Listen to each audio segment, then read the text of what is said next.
Okay, so what if I told you that every single shot that you just saw was captured using only what I have on me right now? And I'm not even wearing a camera bag. All I've got is my phone and this pocket-sized gimbal. You see, for years, we've been told that you need big, bulky, expensive camera gear to get professional-looking results. But the truth is, it's all about knowing how to use what you've already got.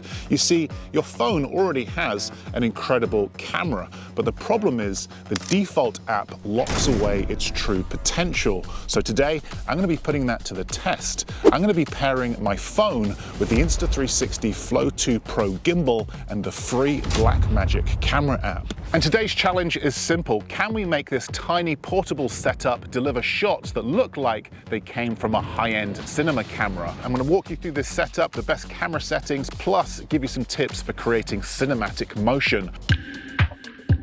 Okay, look, we've all been there. You see the perfect shot, you whip out your phone, but when you watch it back, it's shaky, the focus is jumping around, and it just doesn't look like it did in person. Well, that's because your phone's default camera app is designed for quick little clips and not filmmaking. It's basically making all of the decisions for you, and we need to stop that. Now, the solution is a 1-2 punch designed to be as powerful as it is portable, and that's the key here. I mean, sure, there are bigger, bulkier gimbals out there that can take a heavier payload, and I still do use these, but today we're prioritizing small, lightweight, minimal gear that offers the highest end result.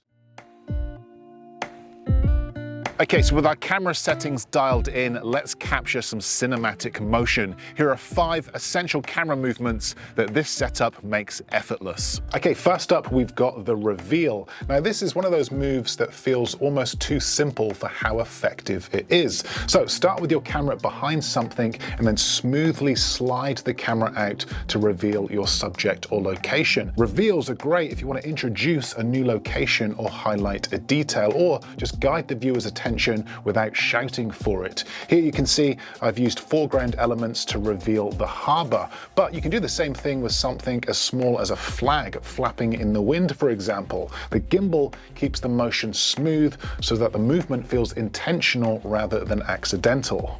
Okay, so next up we've got the orbit. Now, an orbit shot is great for adding life to something that would otherwise feel very static, even if there isn't much background to show off. You're essentially giving a simple object its own moment by wrapping the camera around it in a clean, controlled arc. Now, that subtle circular movement adds interest where the environment doesn't. It's less about creating huge depth and more about giving the viewer a sense of motion and intention. Even in tighter spaces, an orbit feels polished and deliberate. For this, lock your focus in the Blackmagic app, keep the gimbal pointed at your subject, and just use your arms and upper body to rotate around it. No need to walk for this. That controlled upper body movement keeps everything buttery smooth and avoids those micro shakes you get when walking around it.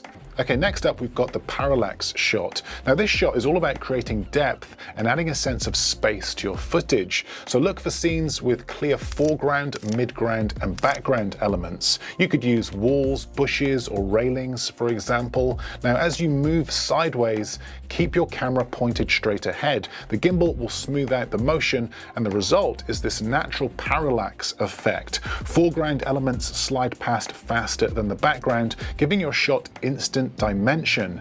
Even small, subtle foreground elements can make a big difference, helping your shots feel layered and more cinematic without needing complicated gear or post-production tricks. Okay, one of my favorites, the crane shot. Now, crane shots instantly give your footage a high production, expensive feel, and with a gimbal that has a built-in extension pole, this becomes nice and easy to pull off. So start with the gimbal low, aimed at the base of your subject. This could be a building or a red phone box like this, for example, and then smoothly lift your camera up. The motion feels dramatic and cinematic without needing a big bulky crane setup. All of these shots, remember, are captured with a setup that fits in your pocket. Foreground elements are key here. Walls, fences, or any nearby nearby objects create depth as the camera rises, making the scene feel layered and more dynamic. For some shots, you won't even need the extension pole, as the foreground elements help exaggerate the movement for you. The gimbal is what makes all of this so much easier, keeping the movement steady and fluid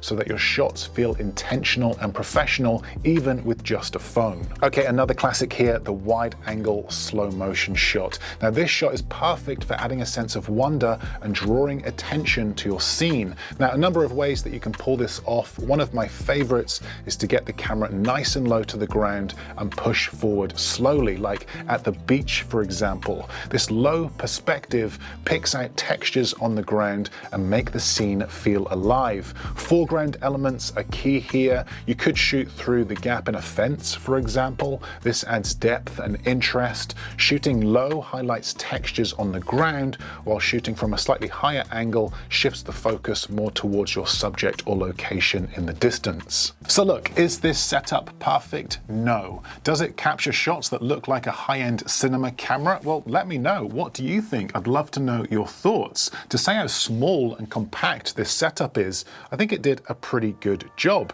So the barrier to capturing cinematic video has never been lower. You no longer need big, bulky gear. You can literally do it all with something that fits in your pocket. So look, I do hope you found this video useful. Let me know your thoughts and questions in the comments section below.